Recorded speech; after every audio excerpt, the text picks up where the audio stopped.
Okay, moving on. Let's do at the movies. Who's doing it? Well, I'll start. I mean, this is a piece I liked it a lot.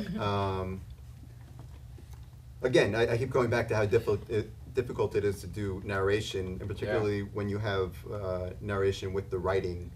And I thought that the way that the the writing of it, along with the narration, and then the way it played against the image, were done in a particularly skillful way. And it also had, in terms of the contest, in terms of how closely it adhered to what we were looking for, we thought that it did deframe. Movies. Right. It had a lot to say about movies and the relationship between real life and movies done through this. And so the writing was, as I said, not just technically with the narration, but also the writing I felt had like a decent amount to say. Yeah, I agree. Was relevant. And we've all been seduced by the movies. We've all been led to think it's going to be this way, and it ain't this way. It's, so I found this refreshing. And it was one of the few, and I'm not sure, because I had like a little space out, I'm not sure if you mentioned this, but it was funny. Yeah, like, it was funny. Really, right. it was really funny. Yeah. Like I mean, there's one line where he says, and that person will go back to somebody else, anybody else, and he cuts to the guy with the vampires. And his, Yeah, I thought the stuff with the relationships across the board was great.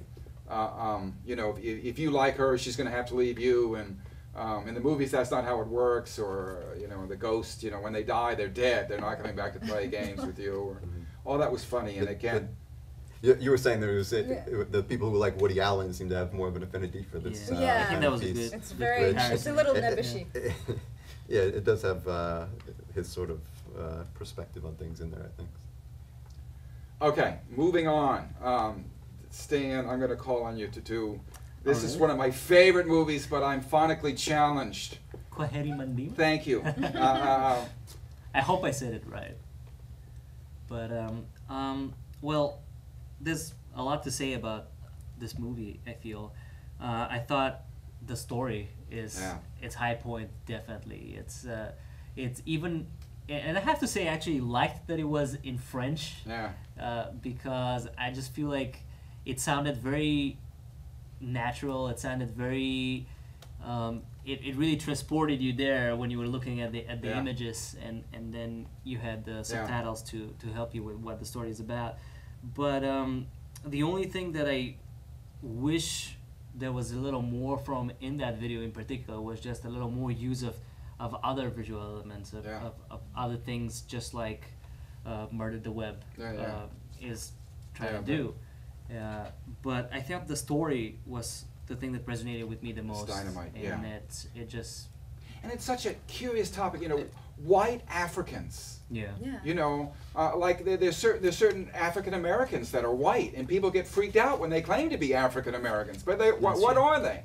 I have a colleague here that I sent this to a month ago or two and said, look at this, because she's white African, and she was blown away by it, because she's just, it's such an identity that isn't explored that much. And I thought, that looking back on time and looking at those kids, his friends that were there, and conjuring what might have happened to them in a few months when the rebels came through, I found it very haunting. This is one of my favorite, I have to admit. I adore it, this piece. I like the point that you brought up, which is that, Murdered tackled larger issues through a personal, sort of lens. Right. And this did that as well. It's a personal story. Right. And it's not until the end where he sort of pulls back, and you find out how historically significant a moment this is. It's significant for him on a personal level, and then it has a very historical significance. I think that's the real heart and soul of it. Yeah. And I love the fact that it's a moment. Yeah. We don't know why his family's there. We don't know like why they moved there, or if like it's just like it's so ambiguous. Yeah, and mysterious in a wonderful way. Yeah. And I like that he saved what little video footage he had until the end. And then it was very exciting to finally get a moving image after having the still images for so long. And I loved all the cultural stuff. When they didn't know Michael Jackson, they didn't know Nintendo, they didn't know all that stuff. And that's what being non-African perhaps is these days, is being sort of consumed into that or assimilated into that. But I found this a haunting, really a powerful one. Okay, 100-pound bombs. 1,000 pounds. Excuse me. Another real favorite of mine. I'm into animation, so I love the use of animation in 1,000-pound bomb. Yeah. And I'm not sure, I didn't really investigate where the footage came from, but it kind of looked like, it reminded me of the footage that we were being shown during the whole WikiLeaks thing, that massive video and stuff. I do think those were leaks. I mean, those are not things that were supposed to be done. Yeah, and it's, so just seeing that, and I have it right here, I just want to say that I thought using sort of like oh, here we go. Okay, so I felt like he personally reframed the war and used the animation as a text. Yeah. So that was his way of conveying the text. And it really captured the surreal aspect of the war. Yeah. And the fact that he turned civilians into cartoon characters. Yeah. It was sick, you know? And then the other thing...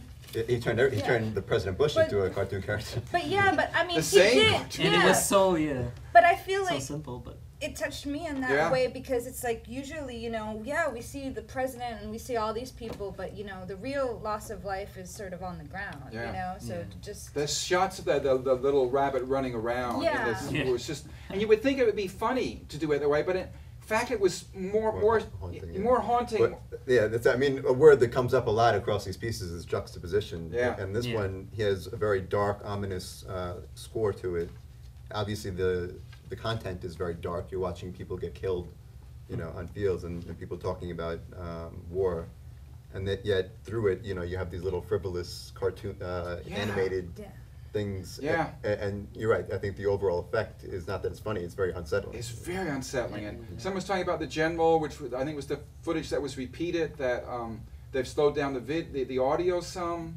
Yeah, everybody's voice is distorted. Right, they distorted the voice of, I couldn't tell who the military figure was. What was the line they kept repeating? We have to be first. We have to be first. Yeah, something like that. Yeah, I think that's with Fallacy of Man is something that stayed with me. Yeah, very effective, I thought. A lot of good work. Okay, now, we've sort of deframed the frame a little bit in terms of how we've broken down the contest. It's not how we envisioned it, but it's how we've gone with.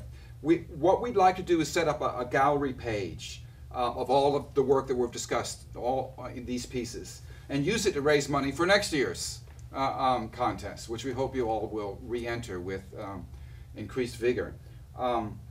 In terms of the breakdown, honorable mentions, breakdown, the remix, The Queen, My Lord is Much, Much Better, in Financial District.